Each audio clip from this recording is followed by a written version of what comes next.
ছিল না। আমি মুর্শিদের নির্দেশে এই দায়িত্ব অর্পণ করেছি। নিজের ইচ্ছায় নয়, নিজের ইচ্ছায় করিনি। আমি তিনবার নিষেধ করেছিলাম যে আমি এই দায়িত্ব নিতে চাই না। বাবা দেওয়ানবাগী শোনেন নাই, তিনি আমাকে বলেছেন তোমাকেই নিতে হবে। এক পর্যায়ে আমি বলেছিলাম সারা দুনিয়ার মানুষ আমার শত্রু হয়ে যাবে, ভাই বোন আত্মীয় স্বজন পাড়া প্রতিবেশী সারা দুনিয়া আমার বিরুদ্ধে দাঁড়াবে। আমার মুর্শিদ বললেন যদি আমি তোমার সাথে থাকি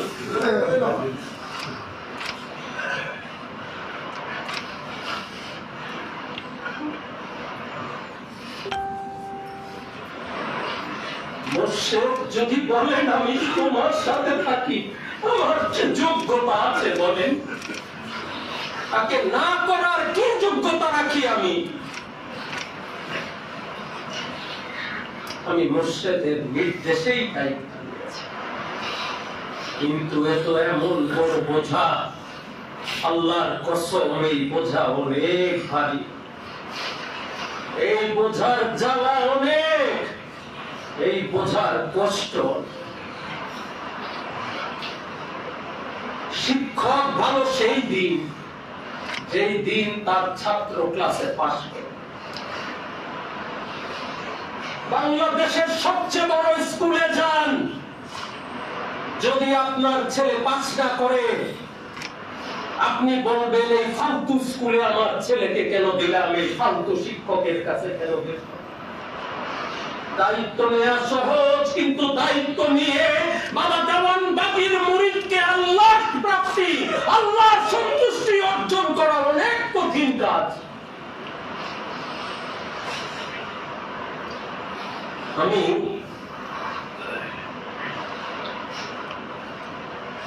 দায়িত্ব নেওয়ার পরে বুঝতে পারলাম আল্লাহর সন্তুষ্টি অর্জন করানো তো সহজ না,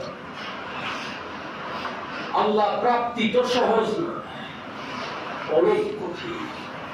এই আমি দিনের পর দিন তালিমের ব্যবস্থা করলাম, আলোচনার ব্যবস্থা করলাম, বিভিন্ন কলা কৌশলে এখনো সেই কৌশল চালিয়ে যাচ্ছি কিভাবে আপনাদেরকে আল্লাহর সন্তুষ্টি অর্জন করাতে পারি। দেখেন, ধর্মর ব্যাখ্যা যে যাই দেখ, ধর্মর ব্যাখ্যা যে যেভাবে দিক, তার মূল ব্যাখ্যা হচ্ছে আল্লাহর সন্তুষ্টি অর্জন করা। যে যত বড় জ্ঞানী হোক, যে যত বড় নামাজি হোক, হাজি হোক, আলেম হোক, ডাক্তার হোক, ইঞ্জিনিয়ার হোক, কোনো লাভ নাই যদি আল্লাহর সন্তুষ্টি অর্জন করা না যায়। সকল ইবাদতের মূল লক্ষ্য কি বলেন তো? আল্লাহর সন্তুষ্টি অর্জন। তাহলে আমাদের ইবাদত করা, আমল করা, কর্ম করা সবকিছুর মূল হচ্ছে কি? দিন শেষে আল্লাহর সন্তুষ্টি অর্জন করা। যদি আল্লাহর সন্তুষ্টি অর্জন করতে পারি আমার জীবন সার্থক, আর যদি সন্তুষ্ট অর্জন না হয় আমার জীবন ব্যর্থ। সহজ হিসাব, এই সন্তুষ্টি করতে গিয়ে আমরা নামাজ পড়ি, সহিহ, এই সন্তুষ্টি করতে গিয়ে আমরা রোজা রাখি, সহিহ, হজ করি, যাকাত দেই, আমল করি, সৎ পথে চলি, আল্লাহর হুকুম আহকাম মেনে চলি, বাট সব কিছুর মূল এক, আল্লাহর সন্তুষ্টি অর্জন করা। যদি আল্লাহ আপনার প্রতি সন্তুষ্ট না হয় তাহলে কোন ইবাদতের, কোন কর্মের কোন মূল্য নাই। আগে মূল ঠিক করেন। আপনি বাবে রহমতে আসবেন, আপনি গাড়িতে উঠে সিদ্ধান্ত নিলে হবে না যে গাড়িতে ওঠার পরে আমি দিক ঠিক করব কোথায় যাব। আপনাকে গন্তব্য যাওয়া যাব। বাপের রহমত হইল আরামবাগে। কোথায়? আরামবাগ হইল মতিঝিল থানার আওতায়। তাহলে গাড়িতে উঠতে হবে সেই গাড়িতে যে গাড়ি আপনাকে মতিঝিলে পৌঁছাইতে পারে। এখন যে কোনো একটা বাসে উঠে গেলে কি আপনি মতিঝিল পৌঁছতে পারবেন? তাহলে প্রত্যেকটা মুমিন মুসলমানের প্রত্যেকটি ইবাদতের প্রথম মূল লক্ষ্য উদ্দেশ্য জানতে হবে, তারপরে ইবাদত করতে হবে। সকল ইবাদতের লক্ষ্য এবং উদ্দেশ্য হচ্ছে আল্লাহর সন্তুষ্টি অর্জন করা। আগে ঠিক করেন, গন্তব্য ঠিক করেন, তারপরে ইবাদত করেন।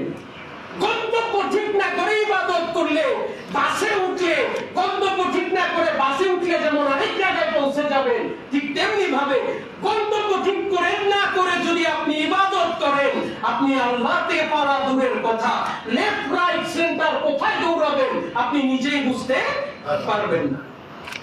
আল্লাহর ওলিগণ যুগে যুগে মানুষের কাছে আসেন। আল্লাহর ওলিগণ কেন আসেন?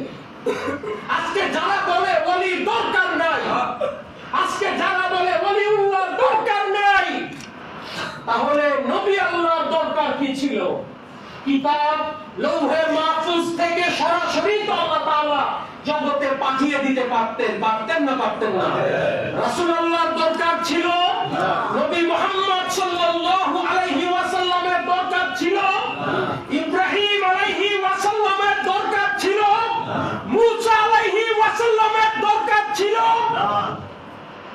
যাদের কাছে কিতাব এসেছে অথবা সহিফা এসেছে, সরাসরি কিতাব এবং সহিফা পাঠাই দিয়ে আল্লাহ বলতে পারতেন, ওয়ালিস বাবা তুই মাপ পেয়ে যাবি। কি বলেন, সত্য না মিথ্যা? আল্লাহ করছেন নাকি? কিতাব পাঠাইছেন, সাথে কিতাব কিভাবে পাঠাইছেন? আর বন্ধুর মাধ্যমে। কি বাইন্ডিং করে পাঠাইছেন নাকি কিতাব? পাঠাইছে? কোন কাগজে লেখে, কোন কাগজে লেখে, কোন বাইন্ডিং করা কিতাব এই জগতে আসছে নাকি? কেন আসে নাই? প্রত্যেকটা কিতাব, প্রত্যেকটা সহিফা আল্লাহর বন্ধুর মুখ দ্বারা, জবানি মোবারক দ্বারা আল্লাহ বের করে বলেছেন, এইটা আমার বাণী, এইটা মানো তাহলে তুমি আমার বন্ধুকে মানবা, তুমি যদি এইটা মানো তাহলে তুমি মূল দিনে আমাকেই মানবা। কি বলেন, সত্য না মিথ্যা? তাহলে যদি বলে শুধু কিতাব পড়লেই হবে, ওলি আল্লাহর দরকার নাই, তাহলে কাজ হবে? আল্লাহর যদি ওলি আল্লাহর দরকার না থাকতো, আল্লাহ তো নবীগণদের এই জগতেই পাঠাইতেন না। নবুয়তের ধারা শেষ হওয়ার পরে বেলায়েতের ধারা যখন শুরু হইল, বড় পীর আব্দুল কাদের জিলানী, খাজা মাইনুদ্দিন চিশতি, বাহাউদ্দিন নকশবন্দি, বাংলাদেশে শাহজালাল, শাহপরান সহ 360 আউলিয়া, তাদের সিলসিলায় হাজার হাজার আউলিয়া, সারা বিশ্বে লক্ষ লক্ষ আউলিয়া আল্লাহ তাআলা জগতের কাছে, জগতের বুকে পাঠান চরিত্রবান বানানোর জন্য। আপনার শুধু কিতাব দিয়েই যদি হতো, তাহলে আজকে ডাক্তার, ইঞ্জিনিয়ার, প্রফেসর, আলেম, এই যে আমার আলেম ভাইরা আলেম পাস করছেন, জিজ্ঞাসা করেন মাদ্রাসায় ওস্তাদ ছিল না ছিল না? ছিল না ছিল না? কেন? একেবারে ছোটবেলা থেকে বইটা হাতে দিয়ে বললেই তো হয়তো হুজুর কইরা নিয়ে। আমরা যারা ইউনিভার্সিটিতে পড়েছি, ছোটবেলা থেকে আমাদের শিক্ষক ছিল না ছিল না? ছিল না ছিল না? আমার পড়ার বেলায় শিক্ষকের কাছে গেলে আলহামদুলিল্লাহ, আর আল্লাহকে পাওয়ার বেলায় শিক্ষকের কাছে গেলে কিছু গাধা বলে নাউজুবিল্লাহ। কি বলেন, সত্য না মিথ্যা? সত্য না মিথ্যা? আমার বাচ্চা পরীক্ষায় খারাপ করলে তারে নিয়ে টিউশনিতে ভর্তি করি, পয়সা দিয়া পড়াই, আর আল্লাহর ওলির কাছে আইসা আল্লাহকে পাওয়ার বিদ্যা শিক্ষা দিতে বললে আমাদের কিছু মানুষের গায়ে আগুন জ্বলে যায়। কি বলেন, সত্য না মিথ্যা? দুনিয়ার এমন কোন বিশ্ববিদ্যালয়, দুনিয়ার এমন কোন মাদ্রাসা, দুনিয়ার এমন কোন ইনস্টিটিউট মানুষকে চরিত্রবান হওয়ার শিক্ষা দেয়? বলেন দেখি, আছে? আছে মনে হয়? আমি তো 2 বিষয়ে গ্রাজুয়েট করছি। আমি গ্রাজুয়েট করছি দুইটা বিষয়, ইসলামিক স্টাডিজে আর আল্লাহতে।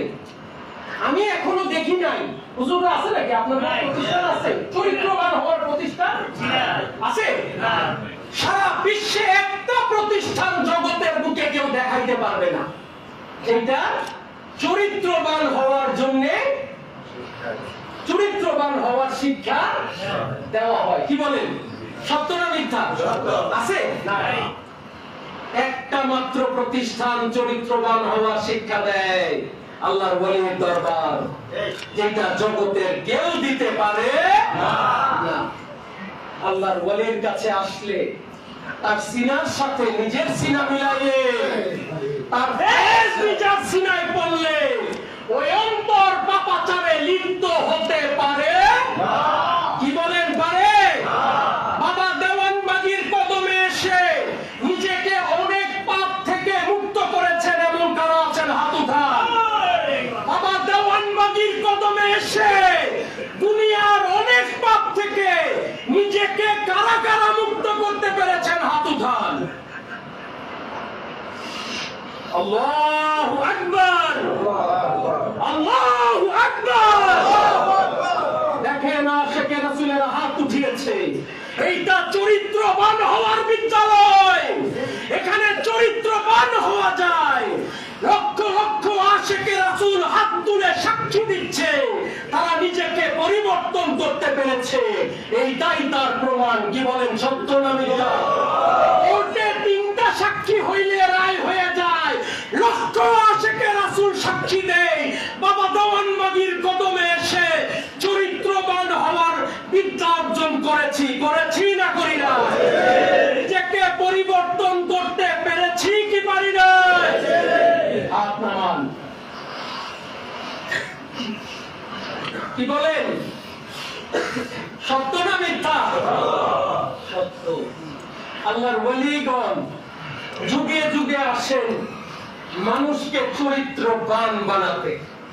চরিত্রবান হওয়ার মাধ্যমে মানুষ আল্লাহর সন্তুষ্টি অর্জন করতে পারে। আমি কি বোঝাইতে পারলাম?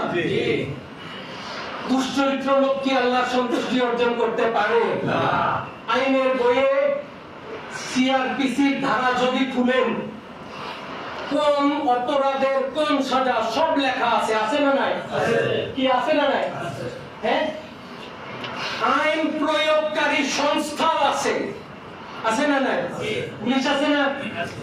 বিচার আদালত আছে। আছে না নাই? যারা সাজা শোনাবে। আছে না নাই? হ্যাঁ, আপনি যদি অন্যায় করেন, অপরাধ করেন, আপনাকে তারা শাস্তি দিবে। দিবে না? দিবে না? জেলখানাও আছে। জেলখানা আছে না? অপরাধ গুলো আটকে রাখবে 10 বছর, 5 বছর, 20 বছর, নাকি?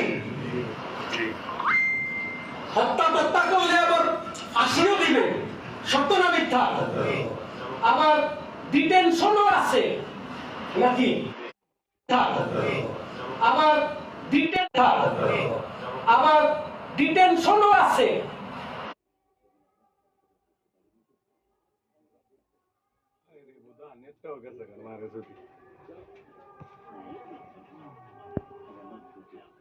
নাকি যাবজ্জীবনও আছে, আবার ডিটেনশনও আছে, মানে বাড়ি দেওয়ার সুব্যবস্থাও আছে, নাকি?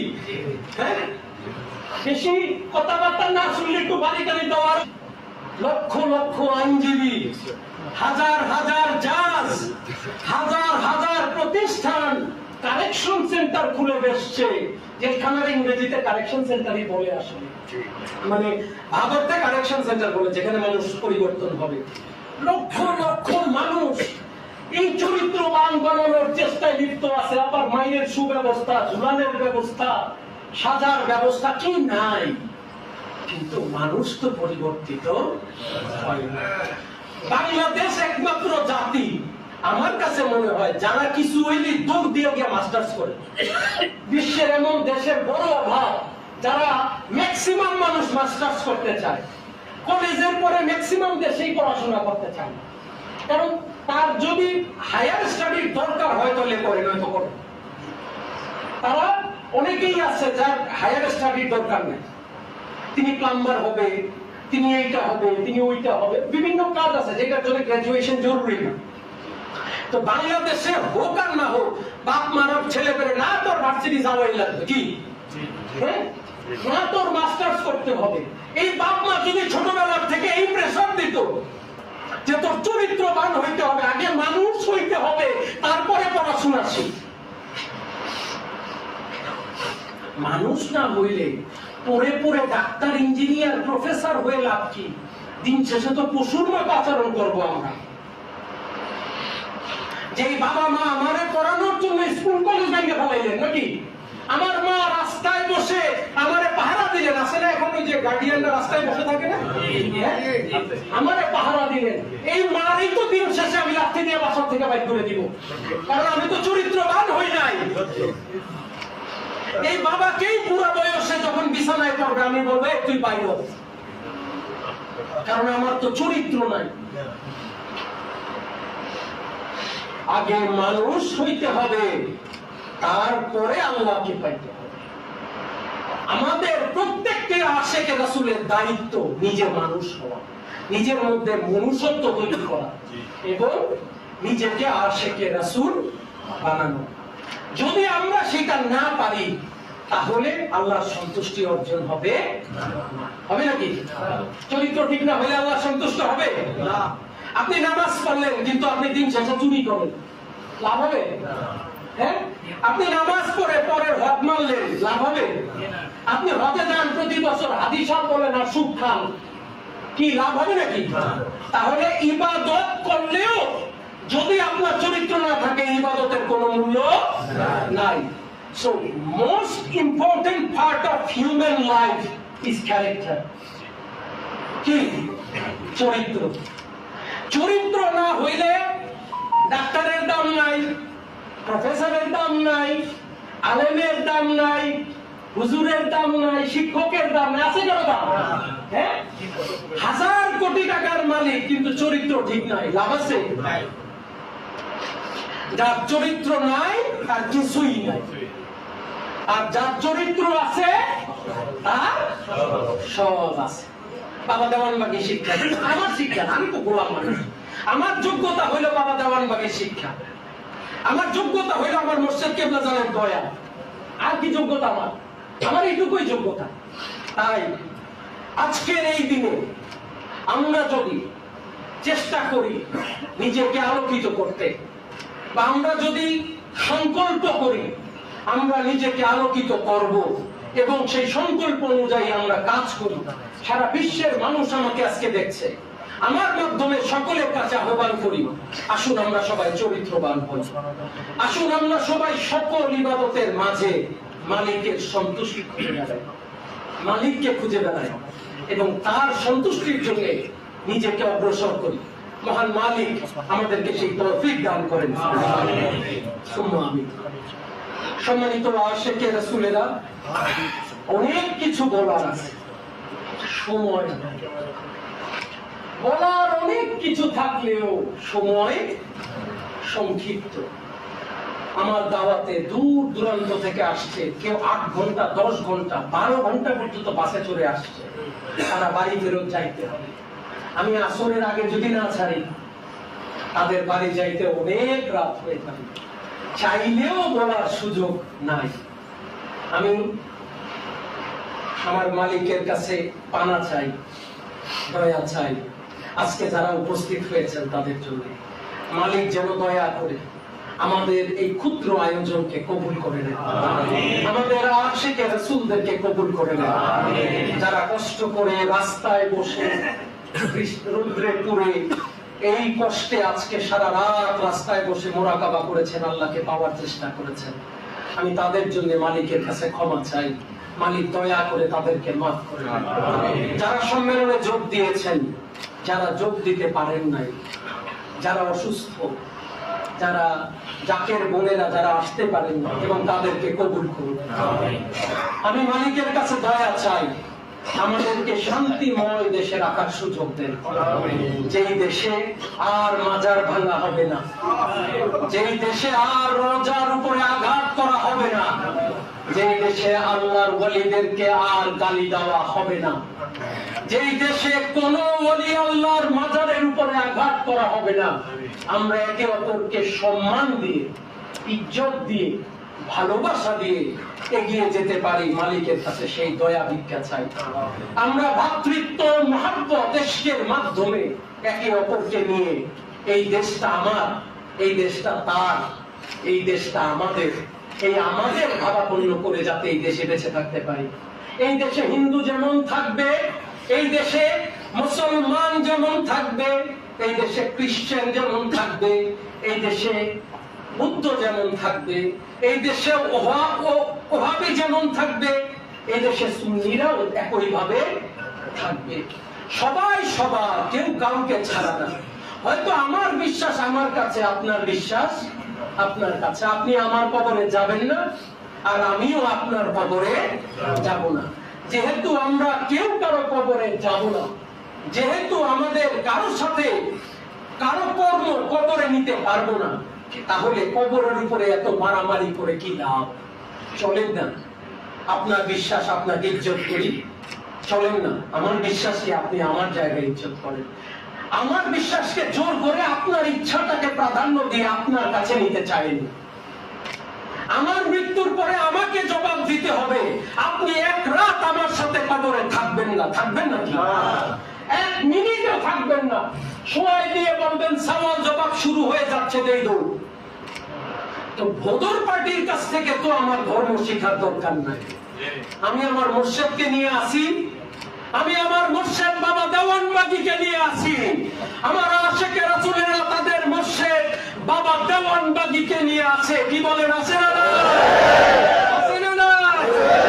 আমার আশিকে রাসূলেরা কুদরতে খোদাকে নিয়ে আছে।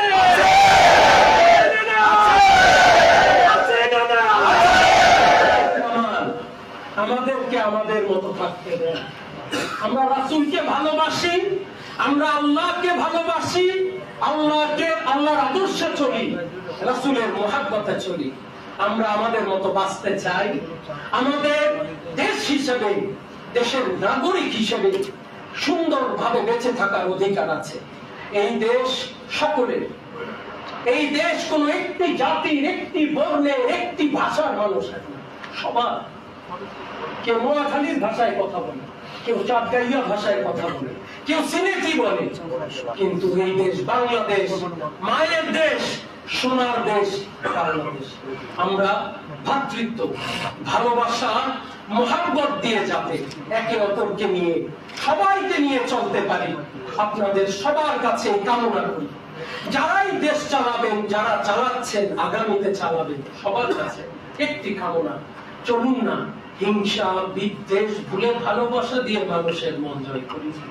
গালিগালাজ না করে, পাতা ছোড়াছুড়ি না করে, একে অপরকে ধাক্কাধাক্কি না করে, মহব্বত দিয়ে বুকে জড়ায় ধরে কেন আমরা আগাতে পারবো না? কেন আমার উপরে উঠতে আরেকজনকে ধাক্কা দিয়ে নিচে নামাতে হবে? আল্লাহর উপরে ভরসা করে মালিকের সন্তুষ্টির কথা চিন্তা করলে, যে আল্লাহ দেখছেন আমি যা করি, প্রত্যেকটি মানুষ যদি এইটা অনুধাবন করে, বান্দা যা করে আল্লাহ তা দেখেন, সে আর খারাপ কাজ করতে পারবে না। চলেন না একটা সুন্দর শান্তিময় সমাজ উপহার দেই। চলেন না সবাই মিলে একটা ভালোবাসা এবং একটা ভ্রাতৃত্ব তৈরি করে দেই। সবার কাছে এই কামনা করি। আজকে বিশ্ব আশিকে রাসূল সম্মেলনে উপস্থিত আমার আশিকে রাসূল ভাই ও বোন, অনলাইনে উপস্থিত আশিকে রাসূল ভাই ও বোন, আবার সবাইকে ধন্যবাদ এবং কৃতজ্ঞতা জ্ঞাপন করি আজকে এই অনুষ্ঠানকে সাফল্যমণ্ডিত করার জন্য। আপনারা আপনাদের মূল্যবান সময় আমার মতো অধম নালায়েকের ডাকে সাড়া দিয়ে দিয়েছেন। আমি আমার অন্তরের অন্তঃস্থল থেকে আপনাদেরকে কৃতজ্ঞতা জ্ঞাপন করি এবং মালিকের কাছে পাওনা চাই, তিনি দয়া করে আমাদের সবাইকে কবুল করে নেন।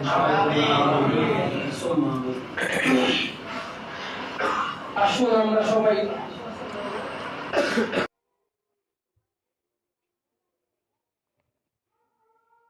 রব্বুল আলামিনের কাছে ক্ষমা প্রার্থনা করি, তিনি যেন দয়া করে আমাদের সবাইকে কবুল করবেন। আমার সাথে সাথে বলে দাও বিল্লাহি মিনাশ শাইতানির রাজিম। বিসমিল্লাহির রহমানির রহিম। শুভ জন্মদিন স্মরণে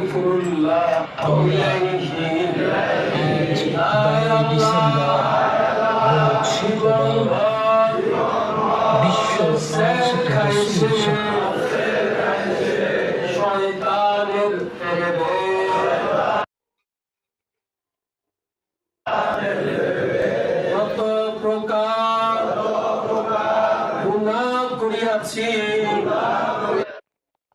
তোমার বন্ধু সম্রাট শাহ দেওয়ান বাগি রহমাতুল্লাহ আলাইহি এর ওসিলায় আমার তওবা কবুল করো, আমার গুনাহ মাফ করো।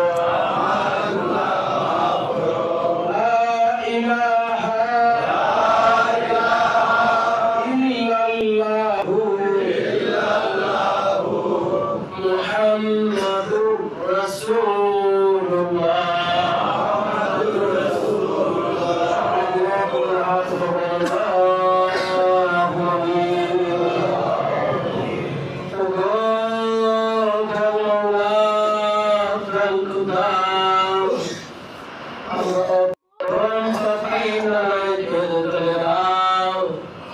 জুমার দিনে জুমার নামাজ করলাম, মিলাদ শরীফ পাঠ করলাম, আলোচনা শুনলাম, অতঃপর তোমার শাস্তির বারে হাত উঠাইলাম।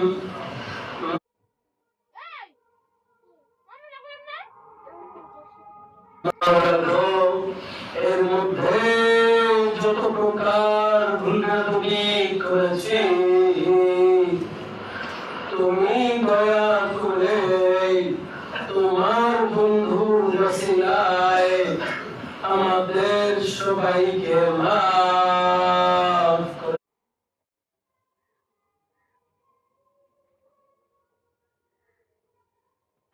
দাও।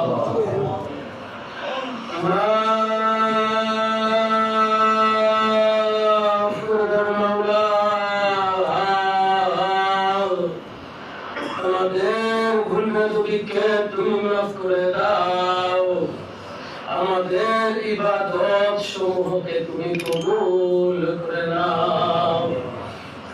এর সওয়াব নজর পৌঁছাও আমাদের দয়াল রাসূল সরওয়ারে কায়নাত ও পাককারে মওজুদাত মুহাম্মদ মুস্তাফা আহমদ মুস্তাফা সাল্লাল্লাহু আলাইহি ওয়াসাল্লামের হুজুরে তার দয়াল মুনির মা ফাতেমা খাতুন জান্নাত রাদিয়াল্লাহু তাআলা আনহা তানার কলিজার টুকরা হৃদয়ের ধন সাইয়্যিদনা হযরত ইমাম হাসান, সাইয়্যিদনা হযরত ইমাম হুসাইন রাদিয়াল্লাহু হুজুরে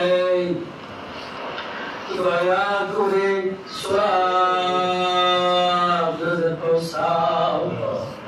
ওগো দয়ামওয়ালা দয়াল খোদা দয়া করে সওয়াব নজর পৌঁছাও।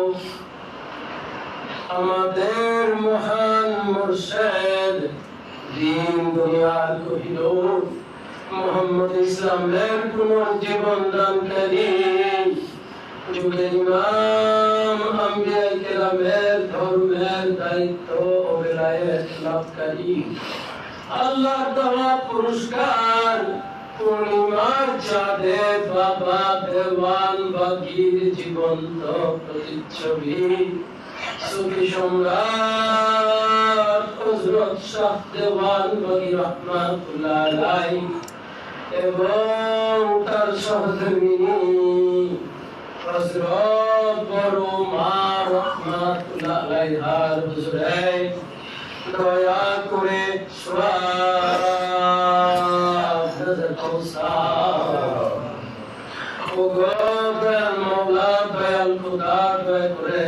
নজর পৌঁছাও। তানাদের পিতা মাতা দাদা দাদি নানা নানি বংশগুলিকে সাঁতরাবা। তানাদের আশিকান জাকিরান মুখলিসান মুহতারাম মুরিদান যে যেখানে কাল করেছেন মৌলা দয়া করে তাদের পাকের হুজুরে সওয়াব নজর পৌঁছাও। ওগো মৌলা দয়াল খুদা দয়া করে সওয়াব নজর পৌঁছাও।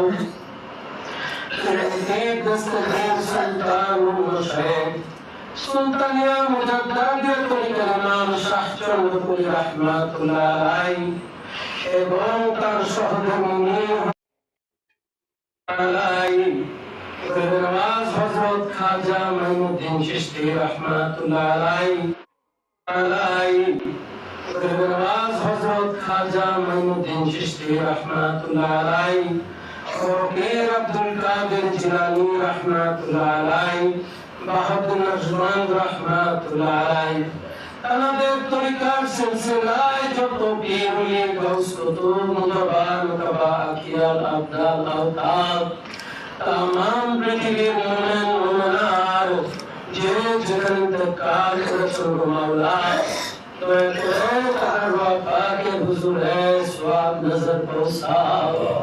ওগো মাওলা দয়া করে সওয়াব নজর পৌঁছাও। আমরা গুনাহগার যারা তোমার শাহী দরবারে হাত উঠাইলাম আমাদের আপন আপন গর্ব গানিমা জানি দাদা পিতা শ্রদ্ধেয় শ্বশুর শাশুড়ি দাদা দাদি নানা নানি খালু খালা ছেলে মেয়ে ভেষক বাপ মোহব্বতের স্ত্রী মোহব্বতের স্বামী যে যেখানে কাল করেছেন মৌলা দয়া করে তাদের পাকের হুজুরে সওয়াব নজর পৌঁছাও। ওগো দয়াল মৌলা দয়াল খুদা আর যারা জগতে বেঁচে আছেন তুমি দয়া করে তাদের প্রতি তোমার রহমত নাযিল করো মৌলা গো। ওগো দয়াল মৌলা দয়াল খুদা আমাদের মুর্শিদ বাবা দেওয়ান বাগির ৭৬তম শুভ জন্মদিন স্মরণে আজ আমরা বিশ্ব আশিকে রাসূল সাল্লাল্লাহু আলাইহি সাল্লাম সম্মেলন করছি। মাওলা গো এর মধ্যে যত প্রকার ভুল বেয়াদবি করেছি তুমি দয়া করে আমাদের সবাইকে মাফ করে দাও। এই সম্মেলন সাফল্যমণ্ডিত করতে গিয়ে আশিকে রাসূলেরা গোলাম ভাইরা আলোচক বৃন্দ উপস্থাপক গায়ক কর্মী ভাইরা যে যেখানে যে ভুল বেয়াদবি করেছে মাওলা দয়া করে তুমি তাদের সবাইকে মাফ করে দাও।